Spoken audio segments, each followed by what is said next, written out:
Há 2000 anos, uma execução mudou o rumo da história humana.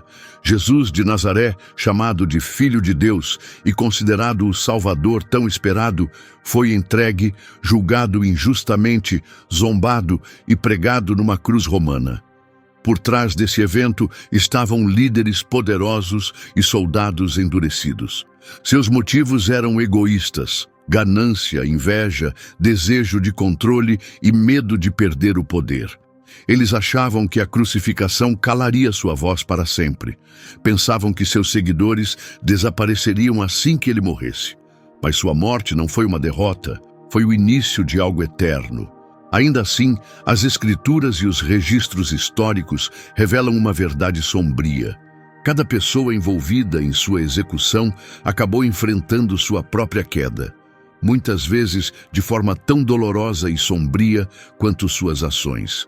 Gálatas 6:7 diz: "Não se enganem, Deus não se deixa zombar.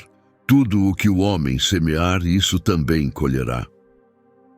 Hoje, vamos explorar a Bíblia, escritos históricos e documentos da igreja primitiva para revelar os finais trágicos dos homens responsáveis pela morte de Jesus e a graça incrível que ainda lhes foi oferecida.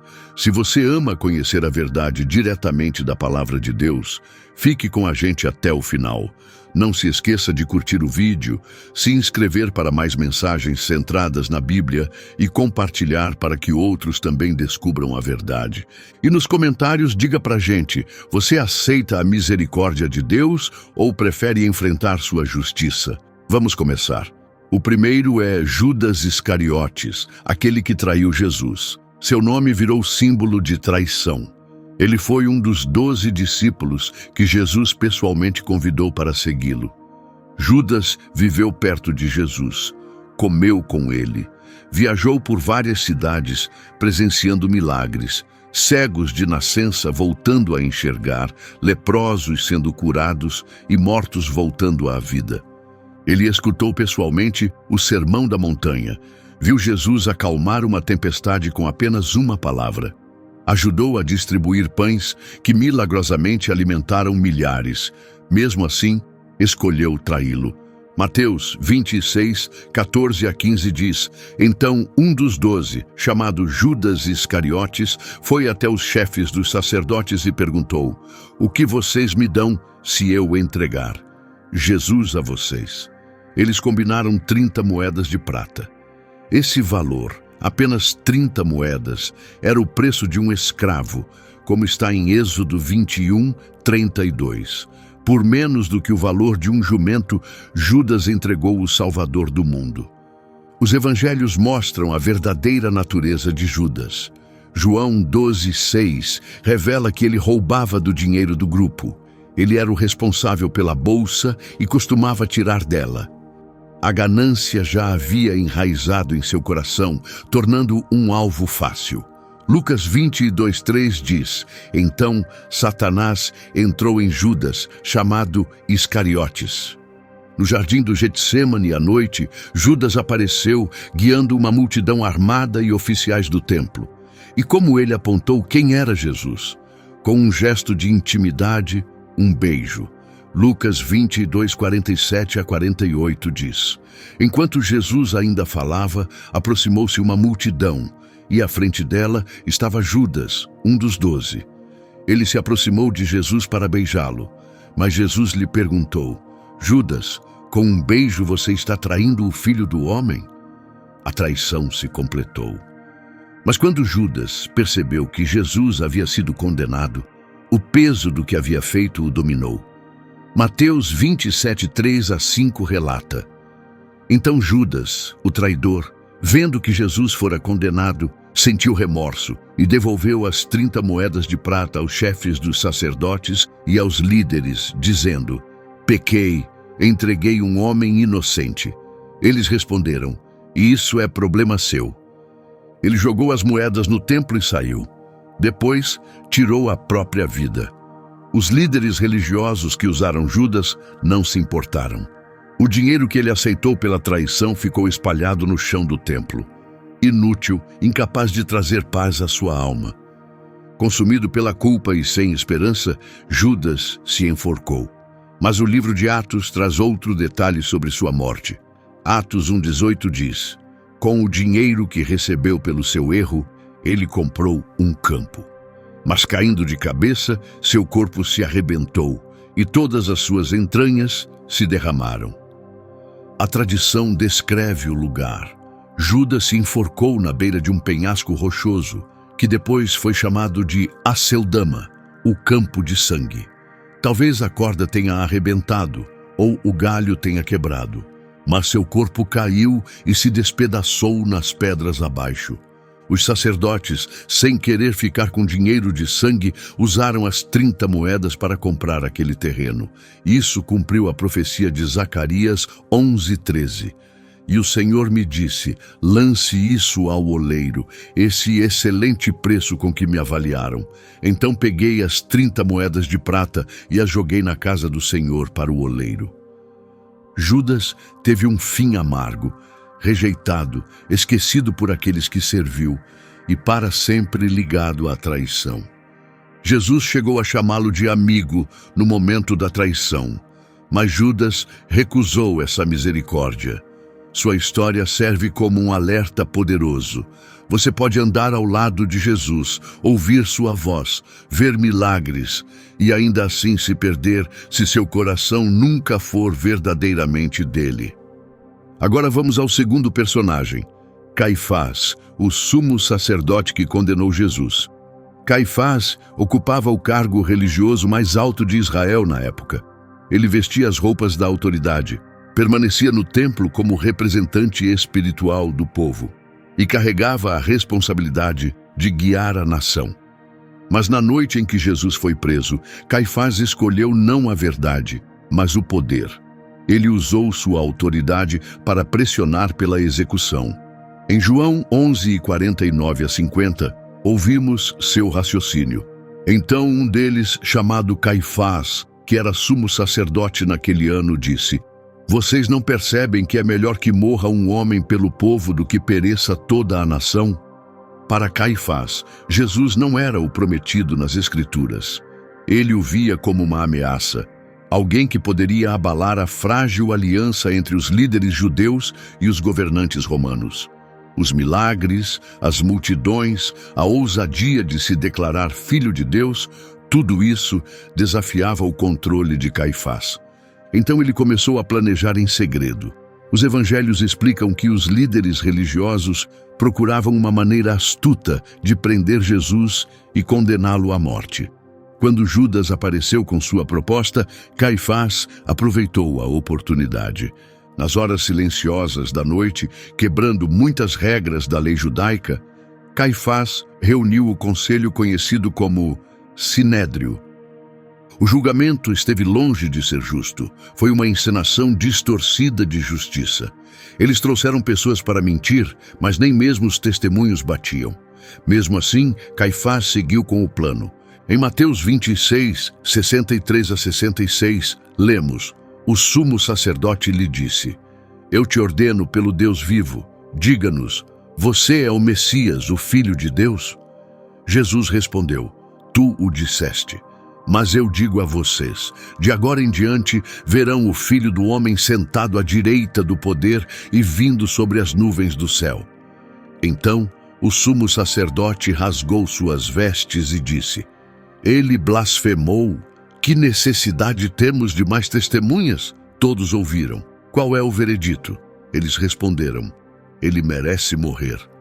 O próprio Caifás rasgou as vestes que simbolizavam santidade e tomou a decisão final. Jesus precisava ser executado. Ao amanhecer, Jesus foi entregue ao governador romano, Pilatos. À tarde, foi pregado na cruz. Mas o que aconteceu com Caifás depois disso? As Escrituras não relatam seu fim, mas o historiador judeu, Flávio Josefo, sim. Ele escreveu que apenas alguns anos depois, Caifás foi removido do cargo por um oficial romano chamado Vitélio. O homem que um dia ocupou o título espiritual mais alto em Israel, de repente não tinha mais autoridade. Uma vez destituído, sua influência sobre o povo desapareceu rapidamente. Algumas fontes antigas dizem que ele viveu o resto da vida em desgraça. Alguns relatos sugerem que a vergonha foi tão grande que ele tirou a própria vida. Outros afirmam que adoeceu e que seu nome virou maldição entre o povo. Esse foi o homem encarregado de guardar a lei de Deus, guiar a nação e cumprir os deveres do sumo sacerdote. Mas quando o verdadeiro sumo sacerdote esteve diante dele, Caifás o declarou culpado.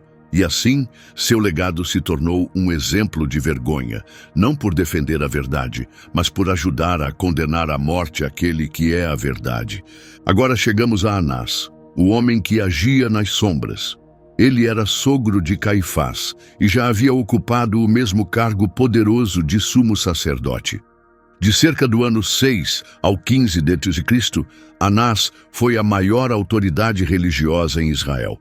Embora Roma tenha tirado seu título oficial, ele não abriu mão do controle. Na verdade, João 18:13 nos diz: levaram Jesus primeiro a Anás, sogro de Caifás, que era o sumo sacerdote naquele ano. Quando os soldados prenderam Jesus no jardim, não o levaram diretamente a Caifás. Primeiro, o conduziram a Anás. Por quê? Porque Anás ainda manipulava tudo nos bastidores.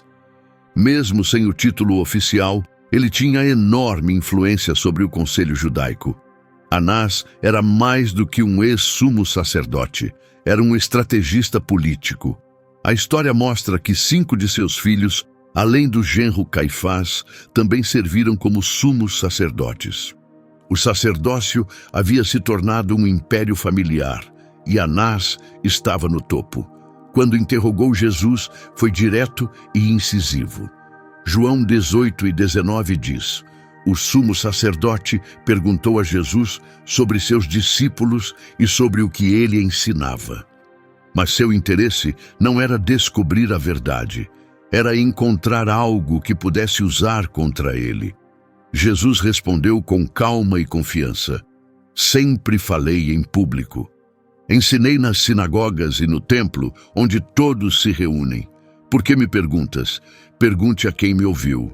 João 18:20-21. Essa não era a resposta que Anás esperava. Então, após uma troca breve e tensa, ele enviou Jesus, amarrado, a Caifás, para que o julgamento oficial começasse. A Bíblia não diz como terminou a vida de Anás, mas registros históricos e tradições nos dão pistas. Quando a guerra entre judeus e romanos estourou no ano 66 d.C., a família de Anás ainda mantinha riqueza e poder em Jerusalém. Mas apenas 4 anos depois, em 70 d.C., as legiões romanas cercaram a cidade. Fome, violência e rebelião tomaram conta do povo. O templo, símbolo da autoridade dos sacerdotes, foi destruído pelo fogo. Relatos cristãos antigos sugerem que Anás não sobreviveu ao caos.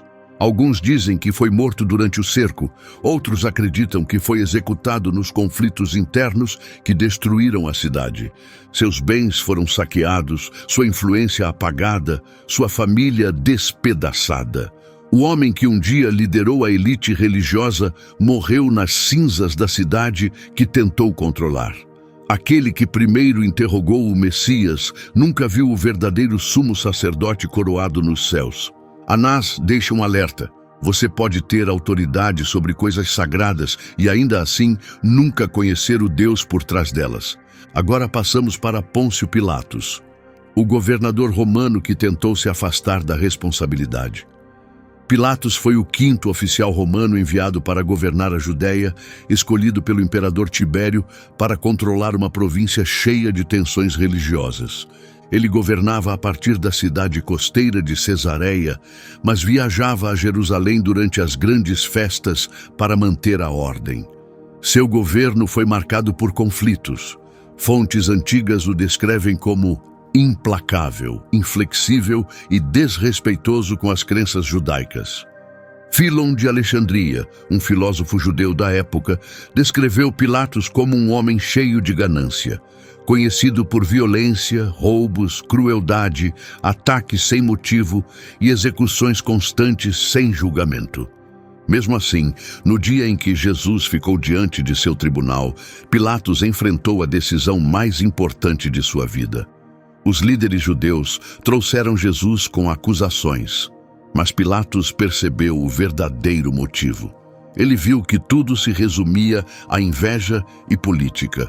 João 18:33, 36 a 37 registra parte da conversa entre eles. Pilatos voltou aos seus aposentos e chamou Jesus perguntando: "Você é o rei dos judeus?" Jesus respondeu: "Meu reino não é deste mundo. Eu nasci para isso, para falar a verdade." Pilatos ficou perturbado. Nos evangelhos, ele declara a inocência de Jesus não apenas uma, mas 3 vezes. Em Lucas 23 e 22, ele diz: "Por quê? Que mal ele fez? Não encontro motivo para condená-lo à morte. Vou mandá-lo castigar e depois o soltarei." Mas o povo não se acalmava. Os líderes religiosos haviam agitado a multidão, que começou a gritar cada vez mais alto: "Crucifica-o! Crucifica-o!" Quando Pilatos soube que Jesus havia declarado ser o Filho de Deus, João 19:8 diz, ele ficou ainda mais amedrontado.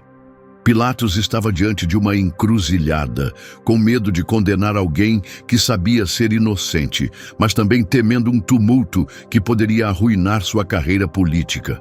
Os sacerdotes pressionaram ainda mais. Em João 19:12, o alertaram: "Se você deixar esse homem ir, não é amigo de César. Qualquer um que se declara rei é contra César." Ir contra César poderia significar o exílio, ou algo pior. Então Pilatos cedeu. Mateus 27:24 diz: Quando Pilatos viu que não conseguia conter o tumulto, pegou água e lavou as mãos diante da multidão, dizendo: "Não sou responsável pela morte deste homem. Isso é com vocês." Mas lavar as mãos não apagou sua culpa. A sentença foi dada. Jesus foi açoitado, zombado e enviado para ser executado. A Bíblia não diz o que aconteceu com Pilatos depois disso, mas a história preenche essas lacunas. Segundo o escritor cristão Eusébio, o governo de Pilatos terminou em desgraça. Por volta do ano 36 d.C., após lidar mal com outra revolta, ele foi chamado de volta a Roma pelo imperador Tibério para se explicar. Antes que o julgamento ocorresse, Tibério morreu. O novo imperador, Calígula, tirou Pilatos do poder e o exilou na região que hoje é a França. Eusébio relata que Pilatos, tomado pela vergonha e desespero, tirou a própria vida. Outros relatos sugerem que o império o executou. De qualquer forma, seu fim foi sombrio e desonroso. Seu nome permaneceu ligado àquela única e assustadora decisão. Até hoje, os cristãos o mencionam ao recitar o Credo dos Apóstolos. Padeceu sob Pôncio Pilatos, foi crucificado, morto e sepultado.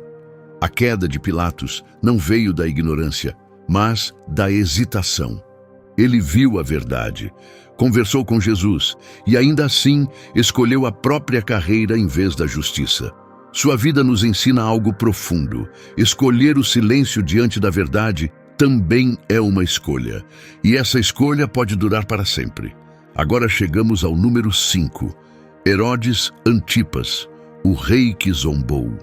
Herodes Antipas era filho de Herodes, o Grande, o mesmo governante que mandou matar os bebês em Belém após o nascimento de Jesus. Antipas herdou parte do território do pai e governava como tetrarca sobre a Galileia e Pérea. Ele foi o responsável por prender João Batista e mais tarde ordenar sua morte. Marcos 6:27 a 28 confirma isso. Lucas 23:8 a 11 descreve outro momento. Os líderes religiosos estavam ali, acusando Jesus com dureza. Herodes, junto com seus soldados, tratou Jesus com desprezo. Zombaram dele, colocaram uma túnica esplêndida e o enviaram de volta a Pilatos. Para Herodes, Jesus não era um salvador digno de honra. Era apenas uma curiosidade, algo para entretê-lo. Quando Jesus não realizou milagres sob seu comando, Herodes se juntou aos guardas na zombaria. Vestiram-no com roupas finas e riram da ideia de que aquele homem silencioso poderia ser um rei. Não foi apenas zombaria. Foi uma rejeição completa da realeza de Jesus e da misericórdia que estava bem diante dele. A história mostra que o capítulo final de Herodes Antipas foi tão humilhante quanto a forma como tratou Cristo. De acordo com o historiador Joséfo, Herodes mais tarde perdeu o apoio do imperador Calígula. Seu próprio sobrinho, Herodes Agripa I, o acusou de planejar uma rebelião. Como resultado, o imperador tirou os títulos e propriedades de Herodes. Ele e sua esposa Herodias foram exilados na Gália, região que hoje faz parte da França. Longe do luxo das cortes da Galileia, Herodes terminou a vida longe do poder, em desgraça e esquecido. A tradição diz que ele morreu em solidão e arrependimento, um ex-governante que perdeu tudo o que tinha. Herodes Antipas teve a oportunidade de ouvir João Batista e escutar a verdade diretamente de Jesus. Em vez disso, silenciou o profeta e ridicularizou o rei. No fim, a coroa que ele se recusou a entregar em humildade foi arrancada à força. Agora chegamos ao número 6, os soldados romanos. Homens de guerra, combatentes experientes das legiões do império. Eles já tinham feito muitas crucificações. Para eles, era só mais uma execução. Já haviam pregado inúmeros homens em cruzes, e seus corações haviam se tornado frios após tantos anos de violência. Mas aquele dia foi diferente. Naquele dia, eles torturaram o Filho de Deus. Os evangelhos descrevem como foram brutais. Em Mateus 27, 27 a 31, diz: Então os soldados do governador levaram Jesus para dentro do palácio e reuniram toda a companhia em volta dele. Tiraram suas roupas e colocaram um manto vermelho sobre ele. Trançaram uma coroa de espinhos e a colocaram em sua cabeça e puseram um bastão em sua mão, como se fosse um cetro. Eles se ajoelharam diante dele em adoração falsa e zombaram dizendo: Salve, Rei dos Judeus! Depois cuspiram nele, pegaram o bastão e bateram em sua cabeça. Quando terminaram, tiraram o manto, devolveram suas roupas e o levaram para ser crucificado. Foram esses mesmos homens que pregaram os cravos em seus pulsos e pés, que ergueram a cruz bem alto do chão, que ficaram ali observando enquanto ele lutava para respirar. Foram eles que apostaram suas roupas enquanto ele morria, cumprindo as palavras do Salmo 22:18. Dividiram minhas roupas entre si e lançaram sortes pela minha veste. E ainda assim, nem todos saíram daquele lugar da mesma forma. Mateus 27:54 diz: Quando o centurião e os que com ele guardavam Jesus viram o terremoto e tudo o que havia acontecido, ficaram aterrorizados e disseram: Este realmente era o Filho de Deus. O centurião responsável não pôde negar o que havia presenciado. Aquela crucificação foi diferente de tudo que ele já tinha visto. A Bíblia não diz o que aconteceu com aqueles soldados depois daquele dia. Não sabemos os nomes deles, nem os caminhos que seguiram após aquele momento sombrio. Mas registros da igreja primitiva e tradições históricas sugerem que muitos dos que participaram da crucificação de Jesus não viveram muito tempo. Alguns foram mortos em revoltas violentas dentro da Judéia. Outros perderam a vida em guerras distantes, lutando contra os inimigos de Roma. E outros ainda tiveram fins trágicos e repentinos, acidentes, desastres, eventos que serviram como lembretes claros de que o julgamento de Deus pode demorar, mas sempre chega. No sistema militar romano, os soldados designados para execuções muitas vezes eram vistos como descartáveis. Muitos acabavam enviados às frentes de batalha mais perigosas. E para aqueles que crucificaram o Rei da Glória, ninguém poderia evitar o julgamento final. Hebreus 10:30 a 31 traz este alerta. O Senhor diz: A vingança é minha, eu retribuirei. E ainda, o Senhor julgará o seu povo. É terrível cair nas mãos do Deus vivo. Esses soldados romanos nos ensinam algo impactante. Você pode estar no centro da história, testemunhar o maior sacrifício de todos e ainda assim sair dali sem mudar. Mas nem todos fizeram isso. Para ao menos um centurião, a cruz não foi o fim, foi o começo da fé. Número 7. A multidão e seus líderes. Não foi apenas Judas, ou os sacerdotes, ou Pilatos, que tiveram parte na morte de Jesus. As pessoas na multidão também participaram. Muitos tinham visto seus milagres com os próprios olhos. Alguns tinham comido do pão que ele multiplicou. Outros haviam sido curados por seu toque. E mesmo assim, quando ele ficou diante deles, machucado, silencioso e coroado com espinhos, eles escolheram outro. Em Mateus 27, 21 a 23, Pilatos perguntou: "Qual dos dois vocês querem que eu solte?" Eles responderam: "Barrabás." Então Pilatos perguntou: "E o que farei com Jesus, chamado Cristo?" Todos gritaram: "Crucifica-o." Pilatos disse: "Por quê? Que crime ele cometeu?" Mas eles apenas gritavam mais alto: "Crucifica-o!" E então veio uma declaração que ecoaria ao longo dos séculos. Mateus 27, 25 registra: "Todo o povo respondeu que o sangue dele caia sobre nós e sobre nossos filhos." Essas palavras não foram apenas uma declaração de culpa, elas foram proféticas. Cerca de 40 anos depois, aquilo que Jesus havia alertado se cumpriu. Em Lucas 19, 41 a 44, Jesus chorou ao olhar para Jerusalém e disse: "Virão dias em que seus inimigos a cercarão e a prenderão por todos os lados. Eles a destruirão e não deixarão pedra sobre pedra, porque você não reconheceu o tempo em que Deus veio até você."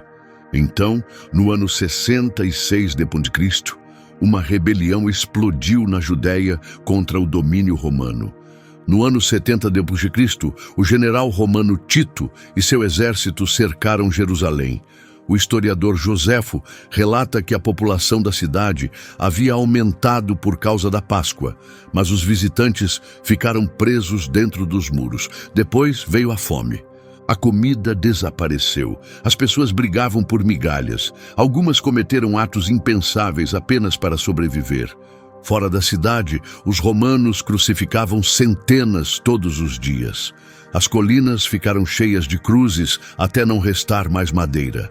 Eventualmente, os romanos romperam os muros. O que se seguiu foi brutal. Joséfo escreve que mais de 1 milhão de pessoas morreram, de fome, pela espada ou na cruz. Os sobreviventes foram vendidos como escravos ou levados a Roma para morrer nos anfiteatros. O templo, o coração da adoração de Israel, o lugar onde a presença de Deus havia habitado, foi queimado até virar cinzas. O ouro de seu interior derreteu nas rachaduras das pedras, e por ganância, os soldados o arrancaram pedra por pedra, sem saber que estavam cumprindo a profecia de Jesus em Mateus 24, 2. Não ficará pedra sobre pedra, todas serão derrubadas. A multidão gritou: "Que o sangue dele caia sobre nós e sobre nossos filhos." E no ano 70 d.C., esse clamor voltou em forma de fogo e destruição. Mas mesmo nisso, ainda havia um vislumbre de graça. O sangue de Jesus pode estar sobre alguém, não para julgamento, mas para salvação. Apenas semanas após a crucificação, durante a festa de Pentecostes, Pedro se levantou naquela mesma cidade e pregou o evangelho ao povo. Alguns talvez estivessem na multidão que gritou por sua morte. Atos 2:41 diz: "Os que aceitaram a mensagem foram batizados, e naquele dia somaram cerca de 3.000 pessoas." A mesma cidade que gritou pela morte de Jesus, agora via milhares renascerem através de seu nome. Os destinos de Judas, Caifás, Anás, Pilatos, Herodes, os soldados e a multidão revelam uma verdade marcante.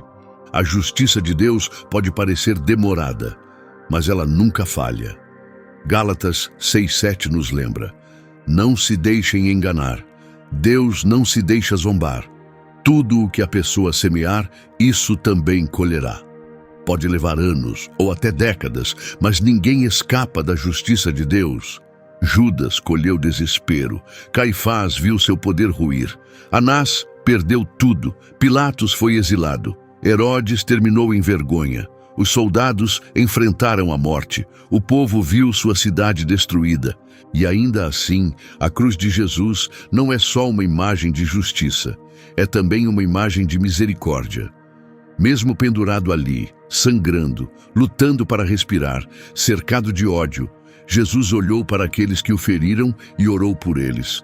Lucas 23:34 registra as palavras de Jesus: Pai, perdoa-lhes. Eles não sabem o que estão fazendo. Pense nisso. Os mesmos que o espancaram, cuspiram nele, zombaram dele, pregaram-no na madeira. Foram esses pelos quais ele orou. E essa oração não foi em vão. Mesmo depois da ressurreição e de seu retorno ao céu, o livro de Atos nos mostra algo incrível. Atos 6:7 diz: a mensagem de Deus continuava a se espalhar, e o número de seguidores em Jerusalém crescia rapidamente. Até muitos dos sacerdotes passaram a crer e obedecer. Alguns dos próprios líderes religiosos, que antes se opunham a Jesus, mais tarde se ajoelharam diante dele. E na própria cruz, um oficial romano, possivelmente o que deu a ordem para erguer a cruz, foi profundamente tocado pelo que viu. Em Lucas 23:47, ele disse: sem dúvida, este homem era inocente. E Mateus acrescenta suas palavras: realmente este era o Filho de Deus. O julgamento de Deus veio, mas também veio sua misericórdia, oferecida livremente a todos que estiverem dispostos a se voltar para ele. E esse mesmo convite continua aberto até hoje. As pessoas que crucificaram Jesus achavam que estavam interrompendo sua missão. Na verdade, estavam completando-a. Tentaram silenciá-lo, mas sua mensagem ecoa até hoje. Todo império que tentou apagá-lo desapareceu. Todo governante que quis apagar seu nome já passou, mas o nome de Jesus ainda é falado em todo o mundo, em todas as línguas. As vidas e mortes dos homens que mencionamos aqui nos lembram de uma verdade essencial. Todo ser humano, um dia, estará diante do juiz de toda a criação. Hebreus 9:27 diz assim: está determinado que as pessoas morram uma só vez, e depois venha o julgamento. Amigo, um dia esse momento chegará para você. Não espere até que seja tarde demais. Não enfrente esse dia carregando o peso de ter rejeitado o Filho de Deus. Não arrisque a sua eternidade. As pessoas que mencionamos neste vídeo adiaram sua decisão, algumas até o último suspiro. Mas você não precisa cometer o mesmo erro. Você pode correr para Jesus agora, se lançar aos pés dele e receber sua misericórdia enquanto ela ainda está disponível. O mesmo Jesus que orou por seus inimigos enquanto era crucificado ainda intercede por você hoje. A mesma graça que acolheu um ladrão morrendo numa cruz pode acolher você agora mesmo. Tudo o que ele pede é que você venha até ele por completo, com sinceridade e sem hesitação. Se essa mensagem tocou o seu coração, curta o vídeo, compartilhe com alguém que precisa ouvir isso e inscreva-se para mais ensinamentos diretamente da Palavra de Deus. E nunca se esqueça, a justiça de Deus é certa, mas sua misericórdia também é para todos os que se voltam para Ele. Shalom e até o próximo vídeo.